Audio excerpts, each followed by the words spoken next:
Before I go over the build, I just want to say, everything you need to recreate it can be found in the description. Levels, items, and our main spells.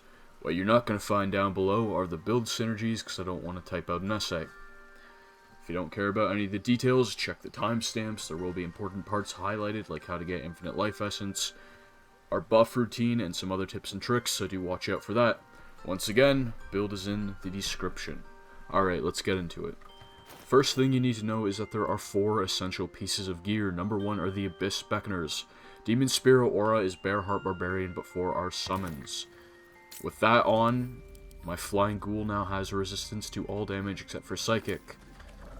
Nice thing about ghouls is they are immune to Demon Spirit Madness, so there is literally no downside to using these. Let's compare that to the Circle of Bones. That is physical damage only in a 6-meter radius. That's not going to cut it in Act 3. These guys can get 1 or 2 tapped by powerful elemental attacks like spells, so Abyss Beckoners are the way to go. For the next piece of gear, we're going with the Boots of Stormy Clamor. Besides becoming tankier, ghouls still need to feed. The cheapest way to feed a ghoul is by proning a target with reverberation, and we'll be doing that with our cantrips. Another item that can do reverb is Markoheshkir when it's imbued with bone-shaking thunder. That's 2 more stacks per hit.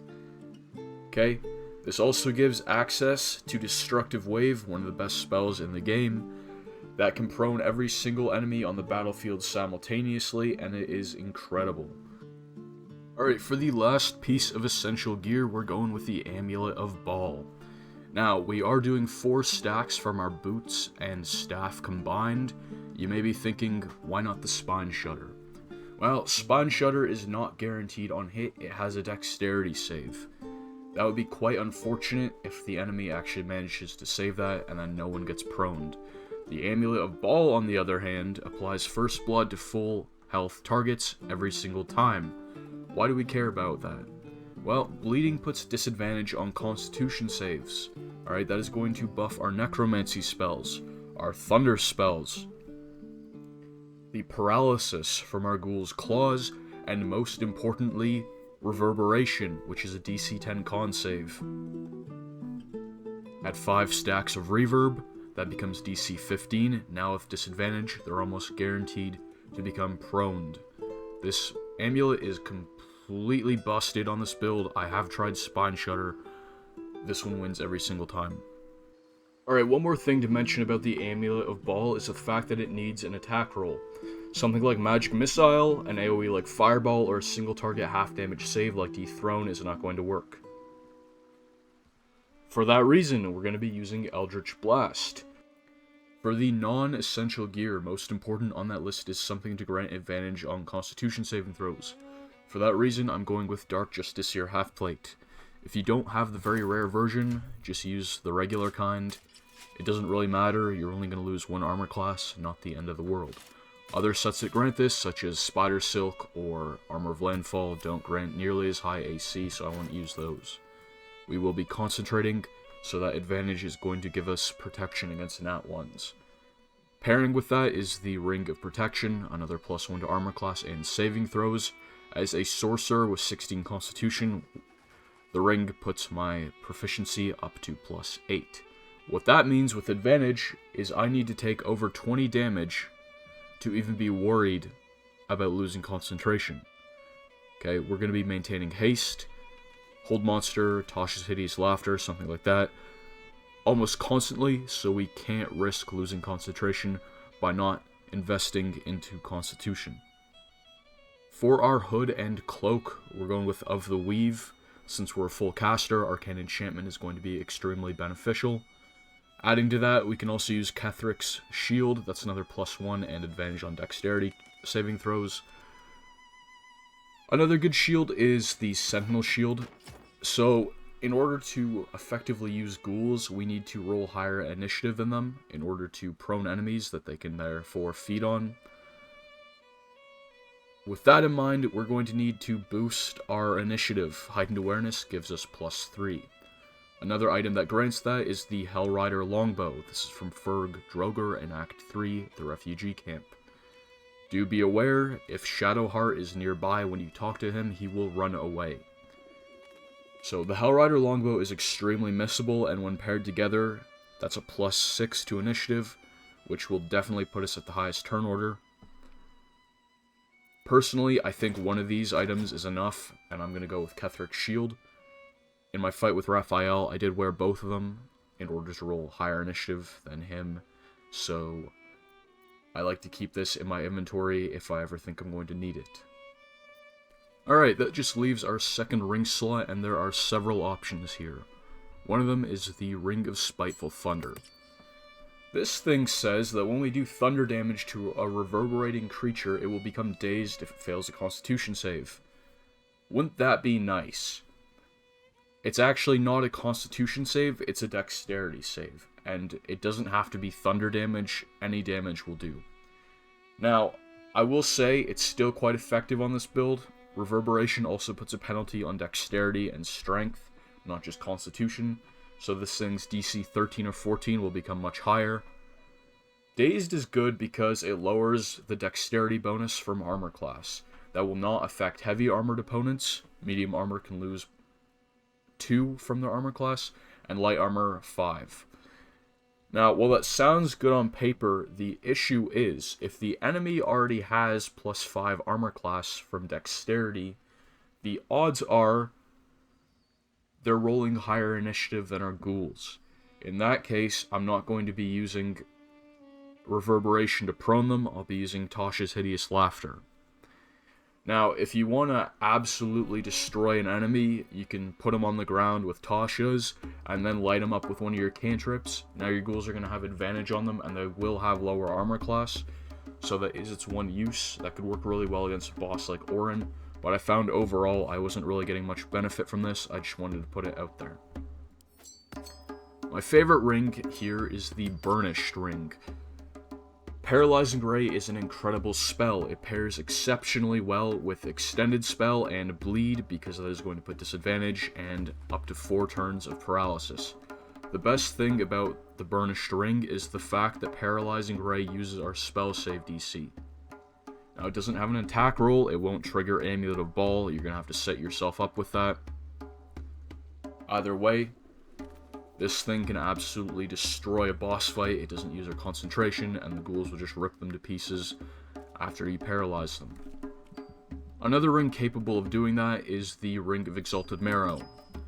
This thing is a little bit worse. Ghoulish Touch is a bit deceptive because when you target an enemy with it, you'll see the roll, but that is the attack roll, not their saving throw. This thing is actually a DC 13 con save, not our spell save DC, which is unfortunate. Now it does have an attack roll on it, which means it will trigger Bleed and Reverberation. Unfortunately, it will do the paralysis save before it triggers those effects, so they won't be rolling with disadvantage or a penalty. It's just a flat out DC 13. The only way you can buff that is by actually attacking an enemy which you've already tagged with an Eldritch Blast. Overall, it's not a bad ring. If you do manage to land it and paralyzed, they'll be prone and paralyzed, which is game over. So it's something nice to have in the inventory, but not my go-to choice. Another decent ring is the Ring of Feywild Sparks. You get this from Ethel in Act 3. Now, we're not a wild magic sorcerer, but if you check the spellbook, you can see in spell save DC, I'm getting another +1 from that ring. This will not boost your attack roll, but either way, it's really nice having higher spell save DC as a caster. Alright, the last ring I want to mention is the Crypt Lord ring. This is from the Mystic Carrion in Act 3 if you actually do his questline, and that will grant you Create Undead. Now, just like the Ghoul, mummies have immunity to Demon Spirit Madness. And Demon Spirit Aura will also cancel out their fire resistant vulnerability. Okay, so they can be quite tanky with this build. Their one downside is, unlike ghouls, they can't heal. Now, there is one way to circumvent this, and that's by using a cleric.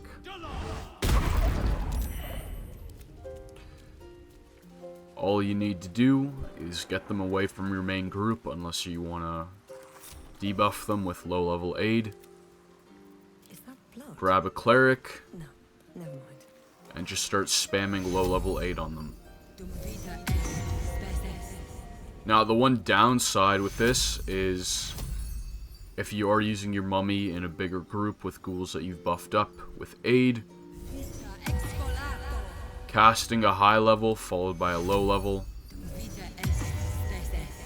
will overwrite it. This method also works with controlled undead if you want to use an Oathbreaker to take a powerful summon into Moonrise. Overall, I find this to be fairly tedious, so I don't really use the mummies. I just wanted to showcase it. Alright, that covers our actual equipment. Let's go over some other things you might want to keep in your inventory. Number 1 is something to boost your strength. This is specifically for solo play. If you have a party member to move around bodies for you, you're completely fine without it. But I typically use my Necromancer solo, and this is how I collect bodies, by using the Club of Hill Giant's strength. Alright, so what you do, if you want to collect a stockpile of bodies, is you get some bags or pouches. All you need to do is open that up in your inventory, drag a body inside, and then you can send that to camp. Alright, you can't just send a body to camp normally, so that was my way of collecting bodies in the early game. I still keep these items on me, just so I can move them around and set up my ritual. Anyways, that's what that's for. You also might want the Pearl Power Amulet and the Spell Crux. I know the Spell Crux is extremely valuable since it can restore a level 6 spell slot. Personally, I don't use it. Right now we're sitting at 2 sorcery points, which I don't consider to be enough. We're going to be burning spell slots, and we also have Arcane Recovery, so that's how we're going to get more. If you're using Pearl Power for this purpose, +3, and then a +5 from the Spell Crux, because you can't burn a level 6 spell slot. Okay, once again, you don't really need to do this. Alright, just the Pearl Power Amulet would be fine, but since I don't use this one, I'm going to use it for sorcery points as well. There are also 2 shields and another amulet that do this, I just don't have them right now. Something else you're probably going to want is the Staff of Spell Power. This thing has Arcane Battery on it, just like Markoheshkir. But unlike Markoheshkir, I'm not using it in combat, which means I'm going to use its Arcane Battery to cast level 6 aid on my ghouls. That's why I have it. If you don't have access to this, you can just use the aforementioned Side Cleric to buff your guys. Either way, it's completely fine. You are also going to want the Staff of Cherished Necromancy. This is how we're going to get Infinite Life Essence. I'm going to be doing that in a way that does not involve hunting down enemies. It's something that you can do in camp, which we'll cover in a moment. The last piece of gear are the Boots of Striding. This thing is a little bit cheese. Okay, it's got a glitch that allows you to take its bonus without having to equip them. But it survived into patch 8, which means I'm going to call it a feature at this point. So all you need to do is throw on the Boots of Striding, self-cast a cantrip or spell with concentration, take the boots off and put your old ones back on, then cancel concentration. What to do? As you can see, target cannot be moved by force. That means I can't be proned. Alright, let's go over Life Essence. So the first thing you're going to want to do is throw on the Staff of Cherished Necromancy. Once that's equipped, check out Connor Vinderblad. Yep, I dragged him into Act 3. You see this wand here? Bitter Divorce. I did not turn this into Second Marriage. Mayrina's quest was never completed the way it was intended. So what I did was I saved Mayrina from Ethel. That allows me to finish Ethel's quest in Act 3. I also rizzed up Ethel, getting both the hair and the girl. After I saved Mayrina, I killed her, right in front of her dead husband. That's important. When Mayrina dies, and we revive Connor, he comes back angry. And what that means is we can farm life essence off of him. Alright, so we're going to use the first life essence to grant false life level 6, because why not? Let's repeat that process.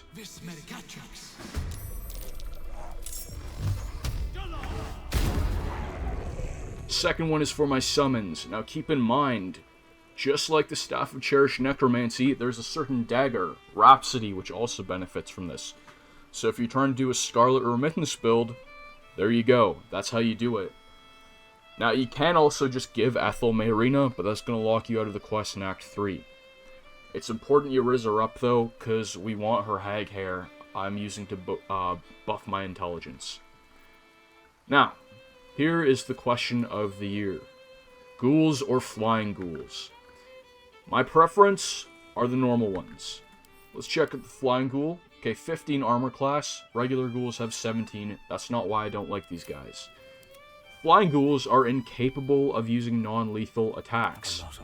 Even if I trigger that passive myself, that does not carry over to them. Keep it together. In order to heal my ghouls outside of combat, I will feed on civilians typically. It's really annoying doing that if I have to knock them out myself. Secondly, in combat, let's invent a scenario here, which has happened before, I just don't have it recorded. One of my ghouls is on death's doorstep. He's got a really low turn order and needs to heal. Unfortunately, no one is proned. That's when I take one of my other ghouls, turn on non-lethal, and knock someone unconscious. When the low HP ghoul's turn rolls around, then he gets to feed on that person and get a critical heal, saving him. So if they don't have non-lethal, it is kind of a big deal. Alright, so I'm about to revive 4 regular ghouls. As you can see, there is the non-lethal attack on their hotbar.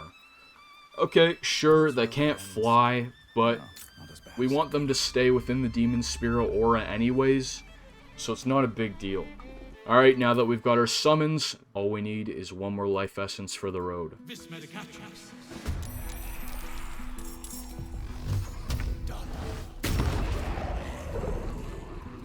Alright, once I've extracted life essence from Connor, I'm going to throw on a strength boosting item and pick him up.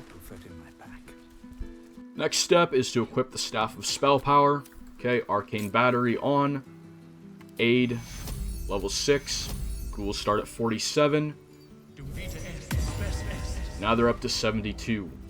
With Demon Spirit Aura, that's basically 144 hit points. Alright, now we can put on Markoheshkir. The last buff to do is Longstrider. Activate Bone Shaking Thunder, and we're good to go. Now, this is a solid baseline. This can absolutely destroy most bosses in the game. But we also have an extra cleric in our camp. So let's take it a step further. Okay, just want to say, not necessary. This is fine, we're good to go. The only thing I haven't done yet is turned my spell slots into sorcery points. Alright, but let's do the cleric first. We're gonna give her the Staff of Spell Power. And what's that? She's still got the Arcane Battery. It's kind of OP, I can't believe this survived into patch 8, but I'm not complaining. We're gonna use that for Hero's Feast. There is another 12 hit points and some free food. Now, Hero's Feast has a hidden effect on it. It's technically not hidden, but if you check my character sheet, it's not mentioned here. I actually have poison immunity right now. Alright, let's demonstrate that with Cloud Kill. The ghouls already had immunity to that, but now that I have it as well, this can be quite an effective combo. It's not something I typically use, I just wanted to put it out there. Now, if you are going as far as to just keep this cleric in your camp, you might as well give Death Ward as well. I am a Shadow Sorcerer, so I have Strength of the Grave. That does not stack with Death Ward. I didn't know that at the time of recording the combat section of this video. But yeah, you're not going to see any more bonuses from that. Unfortunately, can't double dip into self-revival. Now, one more use for this cleric. Thrown on Morning Frost. We're going to make an Icy Surface.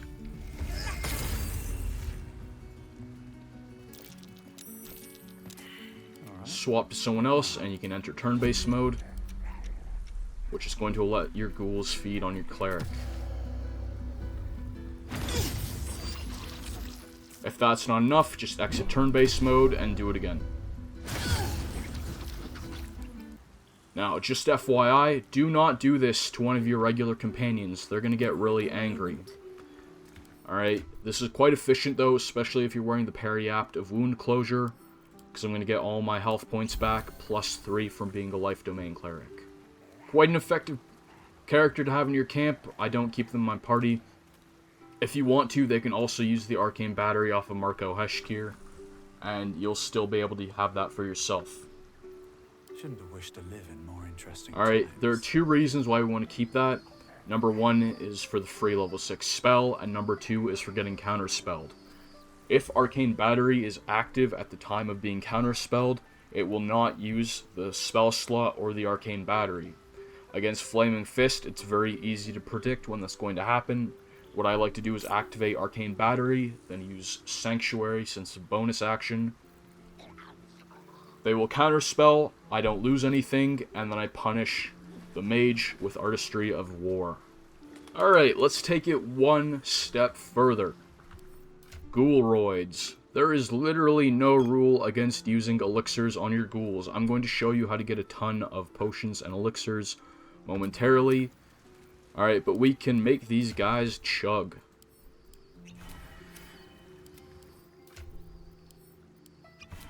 With that, they're going to get a massive bonus to their attack rolls and damage, so it's a win-win. Alright, last thing, let's make some sorcery points. Alright, I'm using both the Pearl Power Amulet and the Spell Crux, so I'm going to burn up 2 level 3s.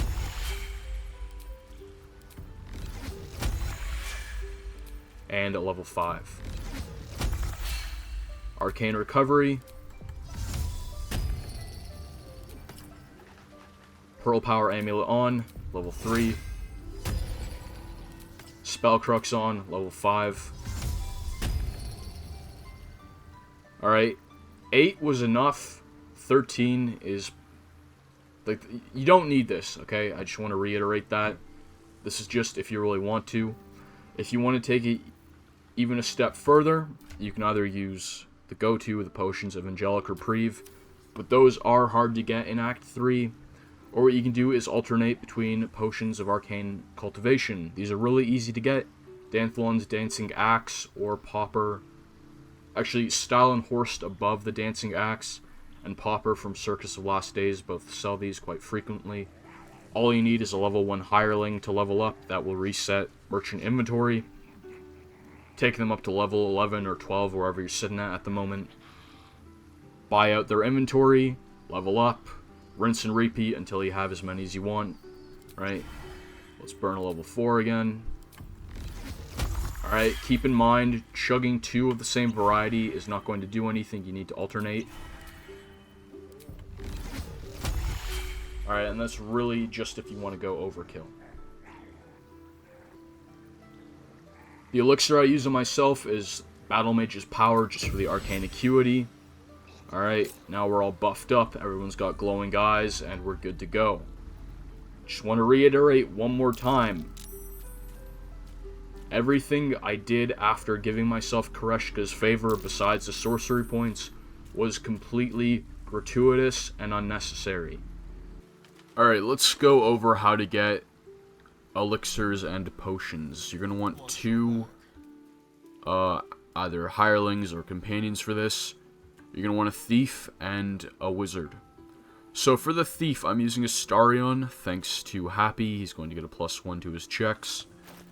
Okay, we're also going with the Strange Ox's Shapeshifter Boon Ring. Smuggler's Ring, okay, 1d4, +2. Silver Pendant for Guidance, another 1d4. Unlucky Thief Gloves, and the Reverse Rain Cloak, that's +2. This is from Akabi's Wheel. If you spin it, one of the 15 rewards. If you don't have this, just use another pair of gloves. It's only a +1 difference. Hide Armor. Balance gives another +1 to Dexterity, Throws, and Checks. Okay, to trigger the Shapeshifter's Boon Ring, I'm using Shapeshift. If you don't have the DLC helmet, just do a 1-level dip into some type of caster, and you've got it. Okay.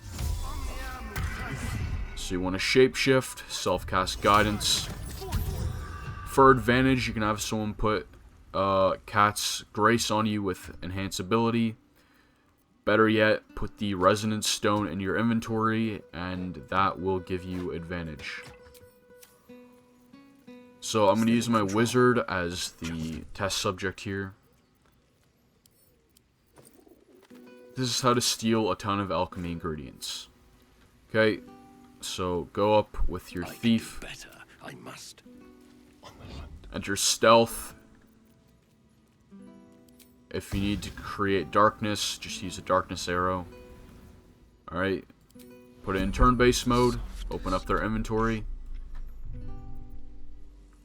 And then open your own. All you're going to do is drag in an alchemy pouch, and that will scoop up all of their alchemical ingredients, which you can steal for yourself. Okay. If they've got any money, steal that too, as well as any elixirs they might have that you want. Alright, once you have the alchemy ingredients, you're going to take that back to your wizard. You can see here, I am a alchemical wizard, experimental alchemy from level 2. Okay, if I pass a DC 15 medicine check, I double my output. I'm also taking 1 level in rogue and at least 2 or 3 levels in bard. Both of these grant expertise. Make sure your wisdom is 20. If we check our character sheet, I get plus 13 to my medicine check. That means, in order to double my output, I only need to roll a 2. For protection against nat 1s, we'll use Enhance Ability, Owl's Wisdom, and we're good to start cooking. Now, if you haven't hit that 13 cap there, all you need is an ally to give you guidance, and that works perfectly fine. Medicine checks passed. Let's make some speed pots as well. There we go.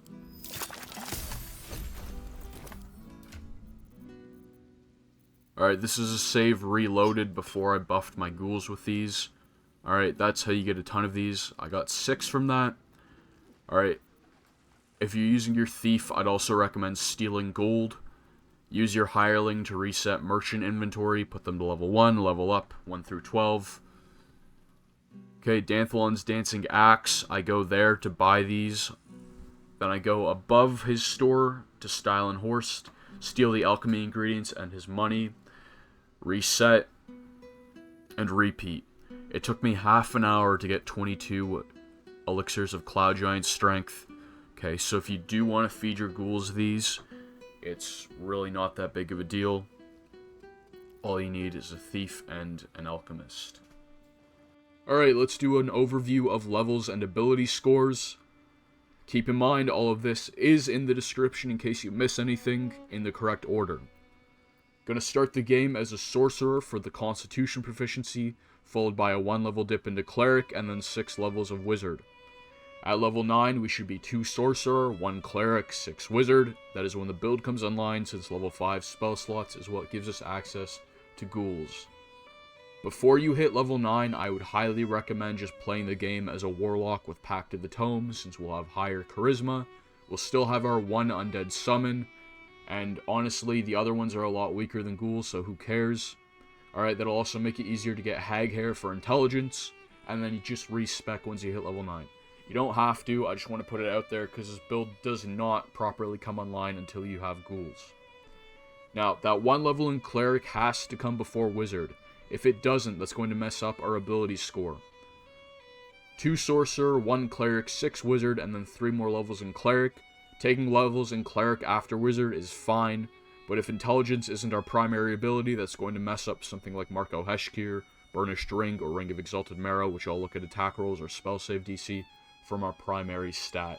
Another thing to mention is Eldritch Blast. That's coming from Spell Sniper at level 4 wizard.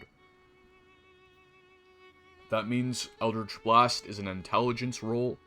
Okay, cleric, level 4, we're going to take a feat ability improvement for more intelligence. Alright, don't mix these things up or else you're going to end up with a wisdom Eldritch Blast and you're not going to be able to land your hits. For your ability scores, strength, wisdom, and charisma don't particularly matter. You can put that +2 anywhere you want. It's not going to affect things too much. I'm just going with extra carry weight. Dexterity 14, Constitution 16, and Intelligence 17. That's up to 18 with Anti-Ethel's Boon, another 2 from ability improvement, and then the Wizard's Memory from the Mirror of Shar. Now, I know the Mirror of Shar is annoying if you want to access it early in Act 3. We already have high religion and arcana checks. It is DC 25. So to get access to the mirror without fighting the Sharns, all you need is a scroll of greater invisibility and about 1,000 gold. Now this character doesn't have the highest stealth, so I'd recommend using someone else. All you need to do is waltz on into the Enclave, drop some gold on the pedestal, and there you go, access to the back room. Use a regular Invisipot to bring along a bard. Now, do keep in mind, the Mirror of Shar, even if you pass both of its checks, you only have a 60% odds to get the correct memory. Of course, we can scam that in Tactician or below, but in Honor mode, that's where Task Manager or the power button comes in hand. It's really annoying that it's only a 60% odds, so if you want to cheese it to guarantee you actually get the Wizard's Memory, that's what you gotta do. Pop a quick save. If you get it, great. If not, that's when you close the game without closing the game. Alright, let's go over spells and subclasses. For Sorcerer, I'm going with Shadow Magic. Storm Sorcery is also fine, both have their benefits. Strength of the Grave is a self-revival, and Storm Sorcery gives us Tempestuous Flight. Now, I found in combat I wasn't using that Tempestuous Flight, but if you want to use it outside of combat, especially if you're not a half-illithid, you can use it with a ritual spell to trigger it for free, which is very nice. For your cantrips, go non-combat. I'm taking Blade Ward. I'll use that before combat with Extended Spell in order to give myself more sustain. Ghouls will tank for you if enemies come within melee range, but typically ranged enemies and casters will target you, so just keep that in mind. For your meta magic, you're going to want Extended Spell and Twin Spell. Extended Spell is for Blade Ward, Globe of Invulnerability, 6 turns of that is insane, and Sleep. I'll cover Sleep in a moment, but it does work very well on this build. Twin Spell, oh, one more thing to mention about that, Bone Chill and Shocking Grasp, same with Ray of Frost, they both have debuffs on them. Now, Extended Spell will double that duration, and with the new Reaper feature, that'll allow us to Twin Spell, Bone Chill, and Toll the Dead for free. Unfortunately, while that does double the duration of reverb they apply, the second target is not affected. Okay, so you can instantly prone a target with Bone Chill by using Extended Spell, but that's not going to work on 2 enemies. The one circumstance where this might be good is against an enemy that likes to heal themselves, like Sarevok, because then you can prone them and prevent them from healing at the same time. For Twin Spell, I primarily use this on Tasha's Hideous Laughter, that is to put down high turn order enemies, and if you're using the Mummy, that can also be nice to twin it onto them as well as yourself. It's got other uses, but those are the primary ones. For your spells, Shield and Magic Missile, since they don't care about your low Charisma, and Sleep. Don't sleep on this spell, alright? Ghouls that feed on sleeping targets get a critical heal, it doesn't use our concentration, and there's no save. For Cleric, we're going with Death Domain, the Reaper feature. I use Toll the Dead as my damage cantrip, whereas Eldritch Blast is for proning. Alright, that'll give you 1 free Necromancy cantrip. Make sure that is Bursting Sinew and not Bone Chill or Toll the Dead, unless you want to select between a Wizard and, Wisdom and Intelligence version each time.